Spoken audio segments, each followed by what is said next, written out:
Pernahkah anda terfikir apa yang akan berlaku apabila sebuah mainan kawalan jauh yang biasa kita lihat di taman tiba-tiba dipersenjatakan di medan perang sebenar? Bayangkan situasi ini. Sebuah jet pejuang supersonik bernilai ratusan juta ringgit dilengkapi perisai titanium dan sistem radar paling canggih di dunia tiba-tiba diancam oleh sebuah drone plastik berharga RM2,000.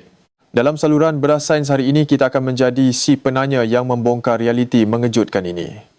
Mengapa tidak sebuah pesawat pengebom B-1 Lancer yang gah atau jet pejuang generasi kelima kebal terhadap ancaman sekecil ini?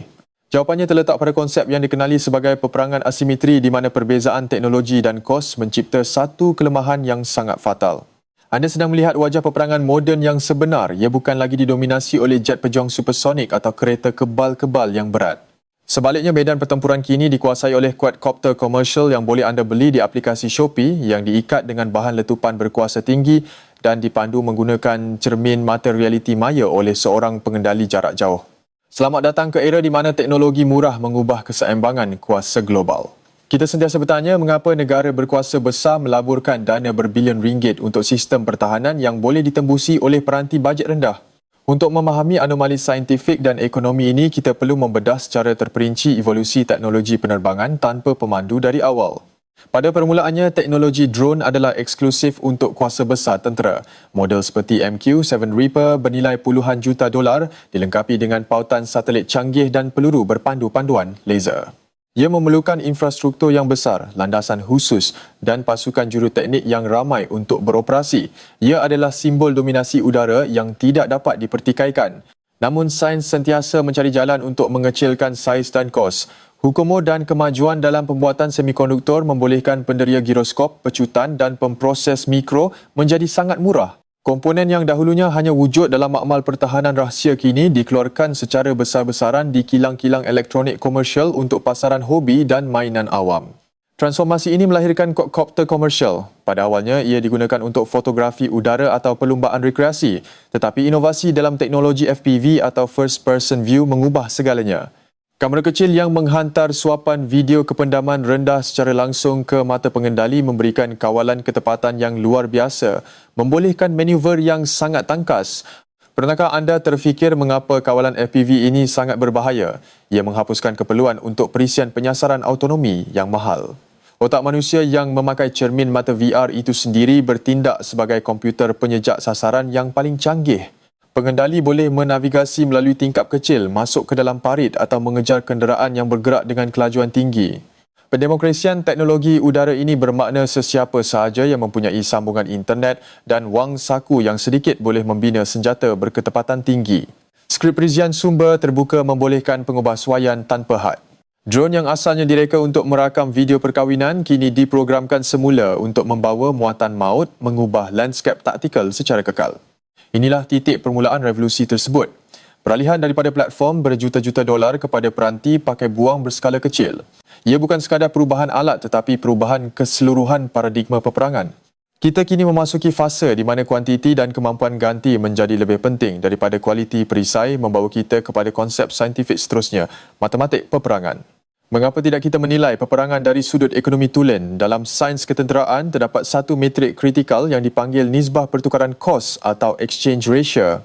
Ia mengukur berapa banyak wang yang perlu dibelanjakan oleh satu pihak untuk memusnahkan aset pihak lawan. Di sinilah peperangan asimetri menunjukkan sifatnya yang paling kejam dan tidak masuk akal secara logik. Mari kita bedah nombor ini. Sebuah peluru berpandu pemintas dari sistem Patriot bernilai lebih kurang 3 hingga 4 juta dolar Amerika. Ia direka dengan kejuruteraan aeroangkasa yang sangat kompleks untuk menembak jatuh jet pejuang musuh. Kini bayangkan peluru berpandu mahal ini terpaksa dilancarkan hanya untuk memusnahkan sebuah drone plastik yang berharga $500 sahaja.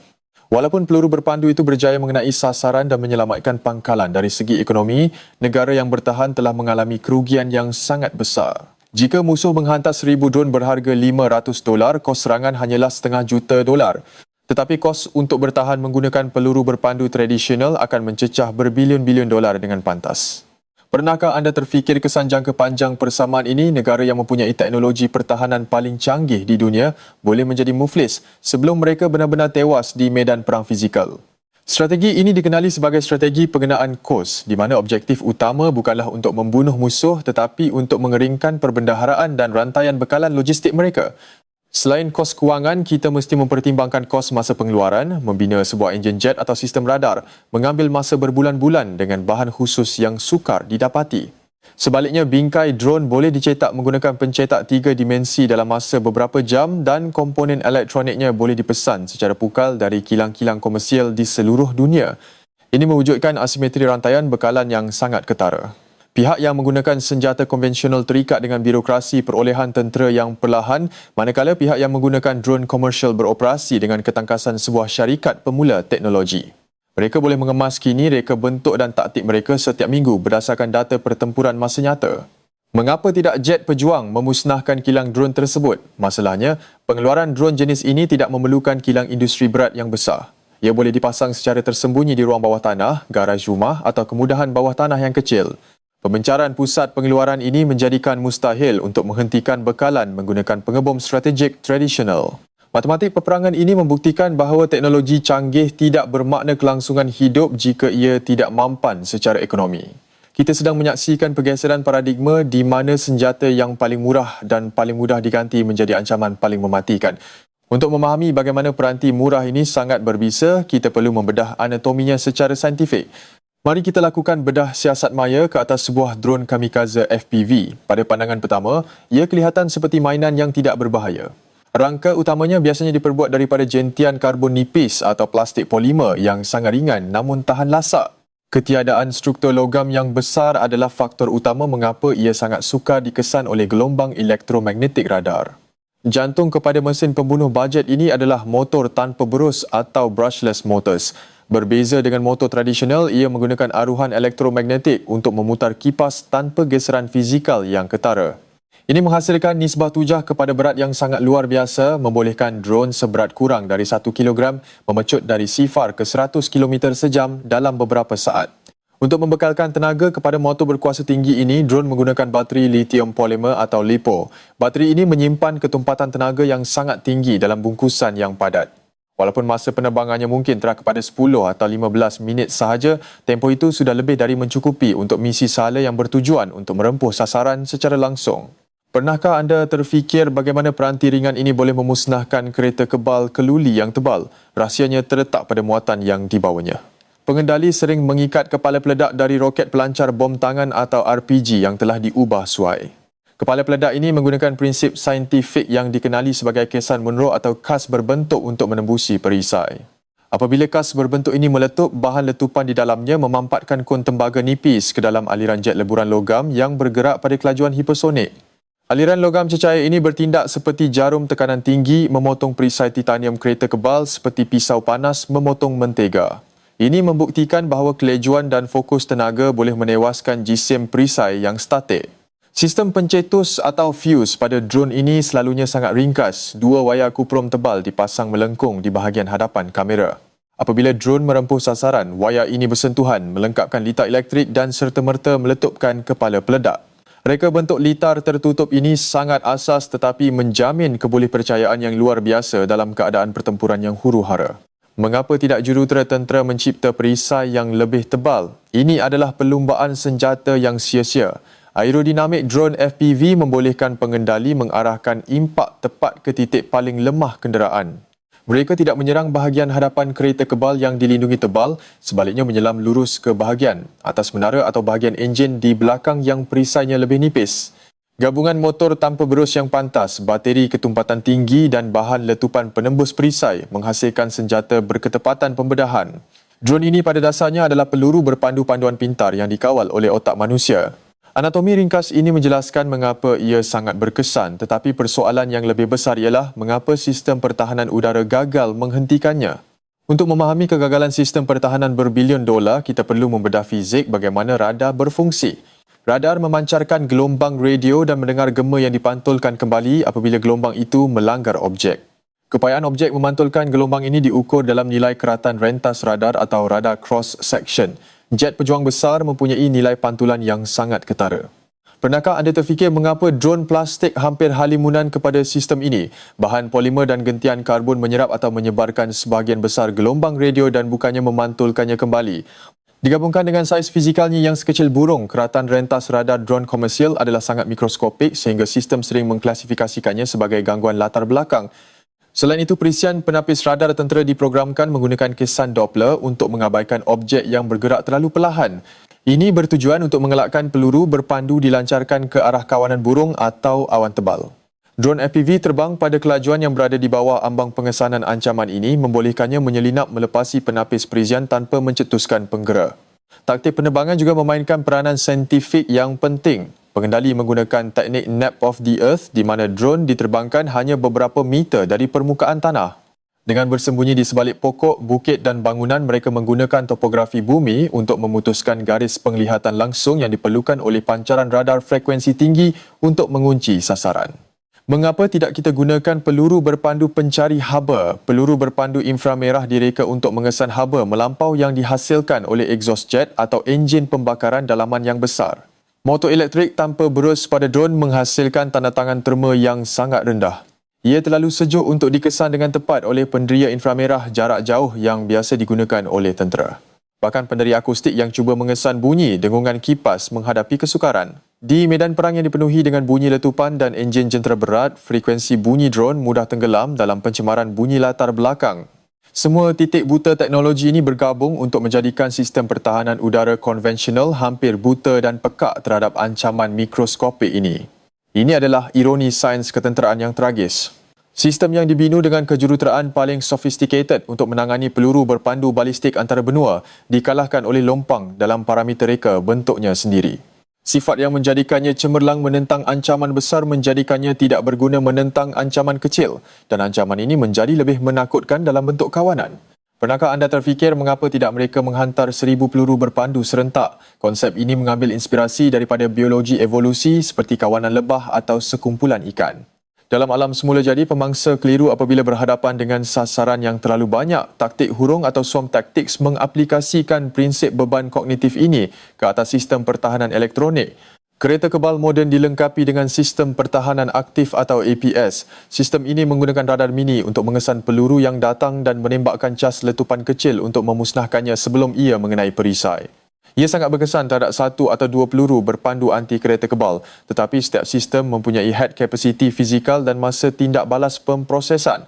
Apabila berpuluh-puluh drone menyerang dari pelbagai sudut serentak, masa memuat semula sistem pertahanan ini menjadi titik buta yang kritikal. Drone pertama mungkin dikorbankan untuk memicu sistem pertahanan, manakala drone kedua dan ketiga akan masuk melalui celah masa tersebut. Inilah matematik kejam dalam serangan tepu yang membuatkan perisai paling tebal pun menjadi tidak berguna. Mengapa tidak kita tembak kesemuanya menggunakan mesingan? Secara teorinya mungkin, tetapi secara praktikal, cuba menjejak sasaran kecil yang bergerak pantas dalam 3 dimensi adalah mimpi ngeri geometri. Kawanan drone boleh diprogramkan dengan algoritma penyebaran untuk mengelakkan tembakan berpusat. Mereka bertindak sebagai entiti teragih tanpa titik kegagalan tunggal yang jelas. Taktik ini menukar kekuatan tradisional menjadi kelemahan. Sebuah jet pejuang yang mahal adalah satu titik kegagalan tunggal. Jika ia musnah, keseluruhan keupayaan itu hilang. Tetapi kawanan 1000 drone adalah rangkaian berdaya tahan. Jika anda memusnahkan 800 daripadanya, baki 200 masih cukup banyak untuk melaksanakan misi pemusnahan secara berkesan, daya tahan melalui nombor. Psikologi di sebalik serangan ini juga dikaji secara mendalam. Bunyi dengungan berfrekuensi tinggi yang dihasilkan oleh kawanan motor tanpa berus mencipta tekanan emosi yang melampau kepada askar di lapangan. Ia membina ketegangan persekitaran yang mengganggu tumpuan dan proses pembuatan keputusan logik. Senjata ini bukan sahaja menyerang perisai fizikal, tetapi juga daya tahan mental manusia. Oleh itu, jika pertahanan udara gagal dan perisai kereta kebal tidak lagi relevan, adakah terdapat penyelesaian lain? Ya, dan penyelesaiannya membawa kita ke alam peperangan yang tidak kelihatan dengan mata kasar. Satu-satunya perisai yang tinggal untuk menentang mesin mematikan yang dikawal isyarat radio ini adalah dengan memanipulasi gelombang elektromagnetik itu sendiri. Peperangan elektronik. Sebelum kita menyelami peperangan elektronik, ada satu lagi persoalan besar, mengapa tidak semua bangka bawah tanah kebal dari dimusnahkan? Apabila permukaan bumi menjadi terlalu berbahaya akibat pengawasan drone berterusan, logik ketenteraan mendikta pergerakan operasi ke bawah tanah. Terowong dan pangkalan gunung dalam menjadi tempat perlindungan utama untuk aset berharga seperti peluru berpandu. Pernahkah anda terfikir bagaimana sains memusnahkan bunker ini? Senjata yang dikenali sebagai bunker buster bergantung pada fizik tenaga kinetik tulen. Peluru berpandu berat ini diperbuat daripada selongsong keluli keras dan dijatuhkan dari altitud tinggi. Graviti memecutkannya kepada kelajuan supersonik membolehkannya menembusi berpuluh-puluh meter tanah dan konkrit bertertulang sebelum meletup. Kunci kepada senjata ini adalah fuse tunda atau delayed fuse. Jika ia meletup semasa bersentuhan dengan permukaan, tenaga akan tersebar ke udara. Fuse pintar diprogramkan untuk mengesan rintangan bahan yang ditembusi.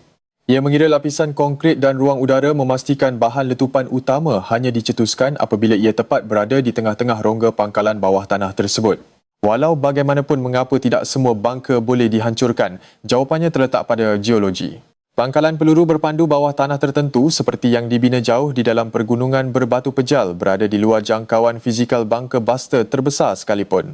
Lapisan batu granit setebal ratusan meter menyerap tenaga kinetik menjadikannya perisai semula jadi yang kebal letupan. Tetapi sains tidak pernah berhenti di situ. Jika daya kasar gagal menembusi batu, penyelesaian asimetri kembali relevan. Pangkalan sedalam mana pun masih memerlukan aci pengudaraan dan pintu masuk untuk logistik. Drone mikroskopik dilengkapi dengan penderia LiDAR untuk memetakan ruang tertutup tanpa GPS, boleh menavigasi saluran udara sempit ini untuk menyusup dan meletupkan penjana kuasa dalaman. Ini meramalkan dimensi perang masa depan yang klaustrofobik. Pertempuran bukan sahaja berlaku di langit terbuka, tetapi di dalam rangkaian terowong bawah tanah yang gelap. Robotik dan dron pemetaan akan mendahului askar manusia, mengubah peperangan subterranean menjadi permainan kucing dan tikus berteknologi tinggi di mana ruang sempit menentukan kelebihan taktikal yang mutlak. Bercakap mengenai masa depan, mengapa tidak kecerdasan buatan atau AI menentukan peperangan masa depan? Kita sedang berada di ambang peralihan besar dari dron yang dikawal manusia kepada mesin pembunuh autonomi sepenuhnya. Masalah terbesar dengan drone FPV masa kini ialah ia memerlukan pautan radio berterusan dengan pengendalinya. Pautan isyarat ini adalah kelemahan yang boleh diputuskan. Pernahkah anda terfikir bagaimana AI menyelesaikan masalah ini melalui pembelajaran mesin dan penglihatan komputer? Chip pemprosesan kecil pada drone dilatih menggunakan beribu-ribu imej kereta kebal dan sasaran tentera. Apabila drone dilancarkan, ia menggunakan kameranya bukan untuk menghantar video ke manusia, tetapi untuk mengenali siluet sasaran secara visual dan mengunci trajektori serangannya sendiri. Dengan teknologi yang dipanggil aliran optik atau optical flow, drone AI tidak lagi memerlukan sistem GPS satelit untuk menavigasi. Ia menganalisis pergerakan piksel tanah di bawahnya untuk menentukan kelajuan dan posisinya. Ini membolehkannya beroperasi secara bebas dalam persekitaran di mana isyarat satelit disekat sepenuhnya. Kebebasan navigasi ini menjadikannya senjata pemburu yang sempurna. Mengapa tidak kita kekalkan kawalan manusia? Kerana biologi manusia mempunyai head. Masa tindak balas isyarat saraf dari mata ke otak dan kemudian ke jari mengambil masa ratusan milisaat. Bagi chip silikon, pengiraan dan pembetulan trajektori berlaku dalam mikrosaat. Dalam pertempuran udara anjing masa depan, kelajuan pemprosesan algoritma akan mengalahkan refleks juruterbang terbaik di dunia. Ini membawa kepada konsep AI Loyal Wingman. Jet pejuang berharga ratusan juta mungkin tidak akan dihapuskan sepenuhnya, tetapi peranannya berubah menjadi pusat arahan terbang. Satu jet yang dipandu manusia akan diiringi oleh berpuluh-puluh drone AI berkelajuan tinggi yang bertindak sebagai peninjau, perisai dan senjata serangannya. Penggabungan kecerdasan manusia dan kelajuan pemprosesan mesin. Namun peralihan kepada senjata autonomi membawa dilema moral dan etika yang mendalam. Apabila mesin diberi kuasa mutlak untuk membuat keputusan hidup dan mati tanpa campur tangan manusia, kita menyeberangi satu garisan saintifik yang berbahaya. Kesilapan algoritma atau halusinasi AI boleh mencetuskan kemusnahan yang tidak disengajakan, tetapi dalam perlumbaan senjata, etika sering diketepikan. Oleh itu, sementara kita menunggu AI mengambil alih sepenuhnya, medan perang hari ini masih bergantung kepada isyarat komunikasi dan selagi isyarat ini wujud, ia boleh diganggu. Ini membawa kita kembali kepada satu-satunya perisai yang benar-benar berkesan menentang ancaman drone kawalan jauh pada masa kini. Kita akan membedah sains di sebalik peperangan elektronik atau electronic warfare. Peperangan elektronik adalah pertempuran yang berlaku sepenuhnya dalam spektrum elektromagnetik yang tidak kelihatan. Pernahkah anda terfikir bagaimana jamming atau gangguan isyarat berfungsi secara fizikal? Ia bukan sekadar sihir teknologi. Ia berdasarkan prinsip gangguan memusnah di mana gelombang radio baharu dihantar untuk menindih dan merosakkan integriti gelombang komunikasi musuh. Bayangkan anda sedang cuba berbual dengan rakan di seberang bilik. Tiba-tiba, seseorang meletakkan pembesar suara gergasi di sebelah anda dan memainkan bunyi statik yang sangat kuat. anda tidak lagi dapat mendengar arahan rakan anda. Itulah secara analoginya apa yang dilakukan oleh pemancar jamming. Ia menenggelamkan frekuensi kawalan drone musuh dengan bunyi hingga radio berkuasa tinggi yang padat. Apabila sebuah drone FPV terbang ke dalam gelembung gangguan elektromagnetik ini, pautan video ke cermin mata pengendali akan terputus serta-merta, memaparkan skrin statik penuh tanpa visual. Pengendali menjadi buta. Pada masa yang sama, isyarat kawalan penerbangan disekat. Drone itu biasanya akan hilang kawalan, jatuh ke tanah atau terbang tanpa arah sehingga kehabisan tenaga bateri sepenuhnya. Mengapa tidak kita jam semua frekuensi sepanjang masa? Ini adalah masalah utama dalam peperangan elektronik. Spektrum radio sangat luas. Alat gangguan omniarah yang memancarkan hingga ke semua arah dan pada semua frekuensi bukan sahaja akan menjatuhkan drone musuh, tetapi ia juga akan melumpuhkan komunikasi radio askar kita sendiri. Ia adalah senjata serampang dua mata yang sangat berisiko digunakan. Penyelesaian yang lebih saintifik adalah alat gangguan berarah atau directional jammers. Alat ini menyerupai senapang futuristik yang memfokuskan pancaran gelombang radio ke satu sudut sempit. Apabila dihalakan tepat ke arah drone yang datang, ia memberikan dos tenaga elektromagnetik yang pekat tanpa mengganggu spektrum sekeliling. Namun askar masih perlu melihat drone tersebut secara visual dahulu. Selain jamming, terdapat juga seni penipuan yang dipanggil GPS spoofing. Daripada menyekat isyarat, peranti ini memancarkan isyarat satelit palsu yang lebih kuat daripada satelit GPS sebenar di angkasa. Ia menipu penerima navigasi drone untuk mempercayai bahawa ia berada di lokasi yang salah. Drone itu secara automatik akan membetulkan laluannya dan akhirnya terbang tersasar jauh dari sasaran sebenar. Ini mencetuskan permainan kucing dan tikus yang berterusan. Pengendali drone membalas dengan memprogramkan chip untuk melompat frekuensi atau frekuensi hopping beratus kali sesaat. Apabila satu frekuensi disekat, penerima dan pemancar bertukar ke frekuensi lain secara serentak mengikut algoritma kriptografi yang diselaraskan. Ia adalah perlumbaan matematik antara keupayaan menyekat dan keupayaan lari. Jika manipulasi frekuensi gagal, adakah senjata yang lebih agresif? Senjata gelombang mikro berkuasa tinggi atau EMP terarah adalah jawapan seterusnya. Berbanding mengganggu isyarat, senjata ini melepaskan pancaran tenaga gelombang mikro yang sangat padat. Tenaga ini mengaruh arus elektrik yang tinggi pada litar dalaman drone secara harfiah menggoreng chip silikon mikro pemproses hingga terbakar. Menghasilkan gelombang gangguan yang cukup kuat untuk meliputi kawasan yang luas memerlukan sumber tenaga yang sangat besar. Penjana kuasa mudah alih untuk peperangan elektronik sering kali berat dan mudah dikesan oleh sistem pengesan haba musuh. Ini mewujudkan satu paradoks, alat yang digunakan untuk menyembunyikan askar daripada drone menjadikannya sasaran terang kepada peluru berpandu amaran anti radiasi. Bagi infanteri biasa yang bergerak berjalan kaki membawa stesen jana kuasa adalah mustahil. Oleh itu, sains mengecilkan teknologi ini menjadi beg galas peperangan elektronik. Askar barisan hadapan kini membawa antena kecil yang mencipta gelembung gangguan peribadi sejauh beberapa puluh meter. Ia adalah perisai halimunan terakhir mereka sebelum terpaksa bergantung pada perlindungan fizikal atau senjata api. Namun, seperti yang kita bincangkan sebelum ini, perisai elektronik ini mempunyai tarikh luput. Sebaik sahaja AI autonomi mengambil alih sepenuhnya dan pemprosesan penglihatan komputer menggantikan isyarat radio, jamming tidak lagi akan berkesan. Drone masa depan tidak akan peduli jika isyarat radionya disekat kerana otak silikonnya sudah memproses trajektori pembunuhan secara visual dan bebas. Ini membawa kita kembali kepada persoalan asal saluran bedah sains hari ini. Mengapa tidak drone berharga RM2,000 memusnahkan jet bernilai 400 juta? Kerana inovasi komersial berkembang pada kelajuan eksponen manakala perolehan ketenteraan tersangkut dalam birokrasi. Sains sentiasa mencari jalan pintas dan dalam kes ini, jalan pintas itu memintas keseluruhan doktrin peperangan konvensional. Adakah era platform tempur besar yang mahal sudah berakhir sepenuhnya? Mungkin belum, kerana jet pejuang dan pengebom strategik masih mempunyai peranan khusus dalam unjuran kuasa global. Tetapi era di mana perisai tebal dan kelajuan tinggi menjamin keselamatan mutlak di medan pertempuran telah tamat secara rasmi. Peperangan asimetri telah mengubah keseimbangan kuasa, mendemokrasikan keupayaan kemusnahan.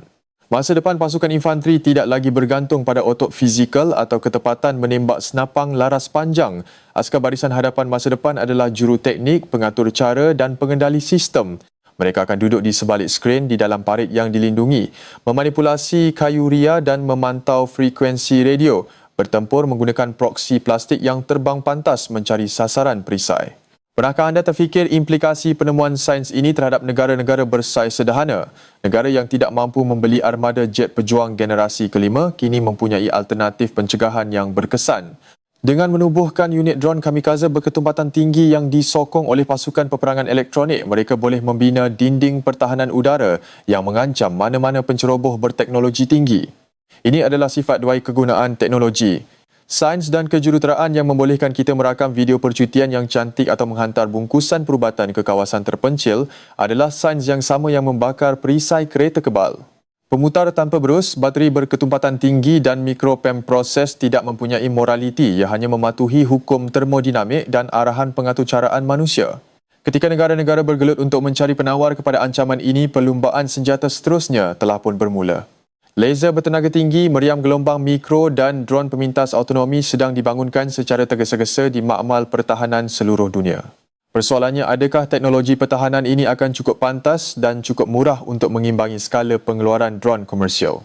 Sebagai si penanya, kita mesti sentiasa mengkaji bagaimana sains mengubah sempadan apa yang mungkin. Pengetahuan mengenai anatomi, fizik gelombang radio dan matematik ekonomi adalah alat terbaik untuk memahami geopolitik moden. Anda tidak perlu berada di medan perang untuk merasai kesannya kerana teknologi yang menjananya mungkin sudah ada di tangan anda atau di atas meja kerja anda sekarang. Daripada evolusi drone Predator kepada kebangkitan quadcopter budget, dari kegagalan sistem radar gergasi hingga penguasaan taktik kawanan yang menakutkan, kita telah membedah anatomi peperangan asimetri. Kita juga meninjau masa depan di mana bunker bawah tanah tidak lagi selamat dan kecerdasan buatan mengambil alih kawalan sepenuhnya, meninggalkan manusia sebagai penonton kepada kemusnahan algoritma. Satu pengajaran saintifik yang paling jelas, tidak kira betapa besar atau mahal sistem pelindungan yang dibina, hukum fizik dan asas matematik sentiasa membenarkan penyelesaian yang lebih murah dan tangkas untuk memecahkannya. Paradoks kelangsungan hidup ini memastikan bahawa inovasi teknologi ketenteraan tidak akan pernah statik. Ia adalah kitaran tindakan dan tindak balas yang tidak berkesudahan. Mungkin pada dekad akan datang, kita akan melihat drone yang sebesar lalat, dilengkapi racun biologi terarah genetik atau senjata nano yang memusnahkan keluli dari peringkat molekul. Apabila teknologi itu tiba, kita akan kembali ke meja pembedahan maya ini untuk terus bertanya, terus mempersoalkan dan terus memahami mekanik di sebalik kuasa yang membentuk realiti dunia kita. Ini adalah pengakhiran episod yang panjang tetapi kritikal. Memahami bagaimana mainan plastik mampu menjatuhkan gergasi titanium adalah kunci untuk memahami pergeseran tektonik dalam sains keselamatan global. Jika anda berminat dengan pembedahan konsep-konsep rumit seperti ini, bedah sains akan sentiasa menjadi panduan analitikal anda yang membongkar lapisan misteri satu demi satu. Kita telah meluangkan masa yang lama meneliti logik ekonomi, anatomi fizikal dan dinamik elektromagnetik medan pertempuran moden. Fakta bahawa komponen harian yang ada di sekeliling kita boleh disatukan menjadi ancaman strategik kelas pertama sepatutnya memberikan kita perspektif baharu tentang kuasa inovasi akar umbi. Ia menakutkan, tetapi dari sudut sains tulen, ia sangat mempesonakan. Mengapa tidak kita bersedia untuk masa depan ini? Kerana bersedia bermaksud mengakui bahawa paradigma lama telah lapuk. Institusi besar secara semula jadi menentang perubahan mendadak. Namun kelajuan adaptasi kini menjadi penentu mutlak kelangsungan hidup. Negara yang enggan menerima matematik peperangan asimetri ini akan terperangkap mengekalkan jentera prasejarah di era digital yang pantas ini. Sekarang, berbekalkan pengetahuan sains dan kejuruteraan ini, anda tidak lagi akan melihat drone komersial dengan cara yang sama. Di sebalik kerangka plastik dan kelajuan putaran motor tanpa berusnya yang mendengung itu, tersembunyi potensi tenaga kinetik dan taktik yang telah berjaya meruntuhkan empayar ketenteraan konvensional yang bernilai trilion dolar. Sains meratakan medan permainan. Terima kasih kerana menyertai penerokaan mendalam ini. Dari perbincangan tentang kos peluru berpandu Patriot hinggalah kepada fizik penembusan cas berbentuk dan seterusnya kepada gangguan spektrum radio, kita harap anda mendapat pemahaman yang komprehensif. Sebagai pencerita sains, matlamat kami adalah untuk memastikan anda tidak tertinggal dalam revolusi teknologi yang sedang berlaku ini. Kita hampir ke penghujung, sila ambil masa sejenak untuk memikirkan kembali soalan tajuk kita, mengapa tidak drone murah memusnahkan jet mahal? Kerana alam semula jadi sentiasa memihak kepada kecekapan tenaga dan kebolehsuaian. Spesies yang paling besar tidak semestinya terselamat daripada kepupusan, tetapi spesies yang paling pantas menyesuaikan diri dengan persekitaran akan terus mendominasi. Jika anda mendapati analisis peperangan asimetri dan teknologi drone ini mempesonakan atau mungkin sedikit menakutkan, tekan butang like sekarang. Sokongan anda membolehkan algoritma menyebarkan ilmu sains strategik ini kepada lebih ramai penonton yang dahagakan fakta terperinci. Ini membantu bedah sains untuk terus menghasilkan dokumentari teknikal panjang seperti ini secara percuma untuk anda. Sebagai si penanya, saya ingin melontarkan satu soalan penting kepada anda semua. Adakah negara kita, Malaysia, perlu melabur secara besar-besaran dalam pengeluaran teknologi kawanan drone tempatan berbanding membeli jet pejuang konvensional yang mahal? Apakah pandangan rasional anda berdasarkan matematik peperangan yang kita bincangkan? Kongsikan pendapat kritis anda di ruangan komen di bawah. Perbincangan di ruangan komen seringkali mencetuskan idea-idea baharu yang mungkin akan kami jadikan topik video pembedahan seterusnya. Mungkin ada antara anda yang merupakan jurutera, pengatur cara atau anggota keselamatan yang mempunyai pandangan dari sudut pengalaman fizikal. Kami di Bedah Sains sentiasa menghargai wacana intelektual yang membina komuniti pencinta sains yang berfikiran tajam. Jika ini adalah kali pertama anda singgah di saluran ini, jangan lupa untuk menekan butang subscribe dan aktifkan loceng notifikasi. Kami komited untuk membawakan anda analisis sains popular yang mendalam, tidak kira sama ada ia melibatkan inovasi ketenteraan, fizik kuantum atau biologi evolusi. Menyertai kami bermakna anda melatih minda anda untuk sentiasa bertanya mengapa dan mengapa tidak. Kongsikan video ini dengan rakan-rakan anda yang meminati teknologi penerbangan, pemain mainan kawalan jauh atau siapa sahaja yang suka berdebat mengenai strategi geopolitik. Pengetahuan saintifik yang dikongsikan adalah perisai intelektual yang terbaik untuk menghadapi dunia yang semakin tidak menentu dan dipacu oleh algoritma serta senjata canggih. Mari sebarkan literasi sains bersama-sama. Bagi menyokong saluran kami terus berkembang, pastikan anda menonton video-video seterusnya. Jika anda berminat dengan teknologi penawar kepada ancaman yang kita bincangkan hari ini, klik pada video di skrin akhir. Kami telah membedah bagaimana senjata laser tenaga terarah berfungsi untuk membakar drone di udara menggunakan kelajuan cahaya. Ia adalah kesinambungan logik kepada topik hari ini. Atau mungkin anda lebih tertarik kepada penerokaan konsep kecerdasan buatan dalam pembuatan keputusan taktikal. Kami juga mempunyai video yang mengupas bagaimana rangkaian saraf tiruan dilatih untuk mengenali sasaran tanpa campur tangan manusia. Pautan ke siri video sains ketenteraan kami telah disediakan di ruang penerangan. Terokai perpustakaan kandungan kami untuk meluaskan horizon minda anda. Ingatlah, setiap objek di sekeliling kita, dari bateri litium di dalam telefon pintar anda hingga ke isyarat Wi-Fi di rumah anda, ditadbir oleh hukum fizik yang sama yang menguasai medan pertempuran moden. Sains tidak terkurung di dalam makmal, ia hidup, bernafas dan sentiasa mengubah realiti geopolitik dunia kita. Terus perhatikan persekitaran anda dengan mata seorang penganalisis saintifik. Dunia sains sangat luas dan sentiasa berkembang. Semalam kita membina pesawat yang memecahkan halangan bunyi. Hari ini kita membina robot plastik yang memusnahkan pesawat tersebut. Esok, siapa tahu penemuan radikal apa pula yang akan mengubah semula cara kita melihat kekuatan dan kelemahan. Tugas kita di sini adalah untuk memastikan anda sentiasa selangkah di hadapan lengkung pembelajaran ini. Sekali lagi, saya mewakili pasukan pengeluaran Bedah Sains mengucapkan ribuan terima kasih atas sokongan berterusan anda. Masa yang anda luangkan untuk memahami topik berat dan teknikal ini membuktikan komitmen anda terhadap pembelajaran sepanjang hayat. Kekal ingin tahu, kekal skeptikal secara rasional dan jangan pernah berhenti bertanya mengapa sesuatu itu berlaku secara saintifik di alam semesta ini. Sebagai penghargaan, kami sedang menyusun siri bedah siasat baharu yang memfokuskan kepada fizik senjata hipersonik dan bagaimana ia memintas atmosfera bumi untuk mengelakkan pengesanan terma. Jika anda suka episod hari ini, anda pasti tidak mahu terlepas penerokaan kelajuan Mach 5 yang akan datang. Pastikan loceng notifikasi anda berbunyi untuk kemas kini segera sebaik sahaja ia diterbitkan. Kami juga sedang membina komuniti platform perbincangan di media sosial kami. Pautan ke halaman komuniti Bedah Sains ada di bawah. Di sana, kami berkongsi infografik harian, keratan fakta sains pantas dan tinjauan pendapat mengenai video seterusnya yang patut kami hasilkan. Undian anda menentukan hala tuju eksplorasi saluran ini. Jadilah sebahagian daripada pengarah kandungan sains kami hari ini.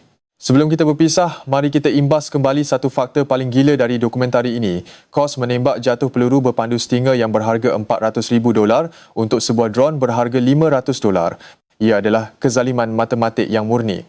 Simpan fakta ini di dalam fikiran anda. Ia adalah bukti kukuh bahawa inovasi yang menjimatkan kos akan sentiasa menewaskan kekuatan kewangan. Dan ini membawa kita kepada pesanan penting, jangan pandang rendah pada teknologi harian. Apa yang kelihatan seperti mainan hari ini mungkin menjadi alat yang mengubah sejarah esok. Sains adalah alat yang neutral, niat manusialah yang memberikannya tujuan, sama ada untuk membina tamadun atau meruntuhkannya. Teruskan memerhati, teruskan menganalisis dan jadikan ilmu sebagai panduan utama anda. Saya si penanya dari saluran Bedah Sains, kami berdedikasi untuk terus mengupas, memotong dan menganalisis anatomi dunia yang kompleks ini untuk tatapan anda. Daripada makro ke mikro, dari ruang angkasa hingga ke litar elektronik terkecil, kami akan berada di sini untuk menyajikan kebenaran saintifik yang tidak ditapis. Pastikan anda kekal bersama kami untuk perjalanan intelektual yang seterusnya. Sekali lagi, jika anda merasakan pendedahan mengenai taktik peperangan asimetri dan matematik kos ini membuka minda anda, berikan kami like sebagai tanda sokongan. Komen pandangan anda tentang keperluan teknologi pertahanan drone di rantau kita. Subscribe untuk memastikan anda sentiasa teka hadapan dalam literasi teknologi dan kongsikan pautan ini agar lebih ramai yang dapat membedah sains bersama kita. Tonton video yang kini terpapar di skrin anda untuk meneruskan pembelajaran. Pilih sama ada anda mahu memahami sains di sebalik laser penembak jatuh drone atau misteri bagaimana kecerdasan buatan memproses data tanpa sambungan internet. Pilihan di tangan anda dan kedua-dua dijamin akan memberikan perspektif analitikal yang tajam seperti biasa. Klik sekarang dan teruskan membedah sains. Akhir kata, sentiasalah peka. Dunia berubah pada kelajuan cahaya. Penemuan rintis berlaku setiap saat di makmal rahsia dan garaj rumah di seluruh dunia. Kita tidak mampu untuk ketinggalan. Dengan memahami sains di sebalik berita, anda mempersenjatai minda anda dengan keupayaan untuk meramal masa depan. Terima kasih kerana menonton dan kami akan berjumpa anda di meja bedah maya pada episod akan datang. Teruslah bertanya mengapa dan yang paling penting, sentiasa berani untuk bertanya mengapa tidak. Itulah kunci sebenar kepada semua kemajuan tamadun dan inovasi sains. Bedah Sains melabuh tirai untuk episod kali ini. Jaga diri, kekal selamat di era digital yang mencabar ini dan teruskan mengasah minda analitikal anda. Selamat tinggal dan jumpa lagi dalam siri penerokaan sains seterusnya. Terima kasih. Teruskan menonton video di skrin akhir. Klik untuk terus belajar. Ini adalah Bedah Sains, membongkar sains di sebalik realiti.